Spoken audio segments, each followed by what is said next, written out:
This week, Trump declared that China is not a currency manipulator after this campaign promise. On the first day of my term, I will direct my Secretary of the Treasury to label China a currency manipulator.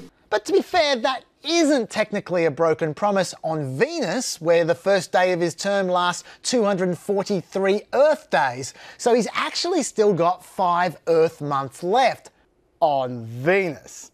But what's going on here? Well, first of all, Trump's right. China doesn't deflate its currency anymore. Back before 2005, you can see China did artificially peg their currency.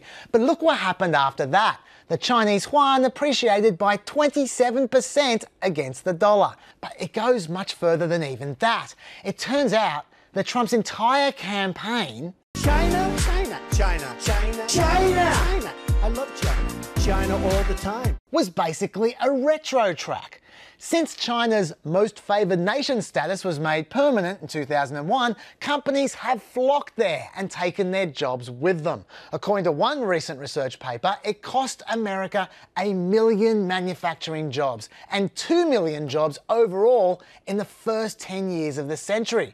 And if you look at American manufacturing jobs over that period, you can definitely see the effects. China made everything. They made electronics, they made planes, they even made the concept of global warming, according to some sources. But then China started getting richer and their wages started to increase. And the one-child policy that restricted births from 1979 started to pinch. If you look at China's population right now, you can see there's now a big glut of people aged over 40. So the numbers of young physical workers are dwindling. And if you look in 15 years' time, it's going to be even worse. Labour shortages mean even higher wages, a lot higher wages. These are Chinese manufacturing wages over the last 15 years. Whoop! Leading to a situation where what they call the manufacturing unit cost of labour is basically the same today in America as it is in China. To put that in English, that dotted line there represents the average cost of an American worker per unit of manufacturing output. And it's now about the same in America as in China. There's like 4% difference. So it costs the same to produce stuff in America as it does in China. The whole China stole our jobs thing, that's history.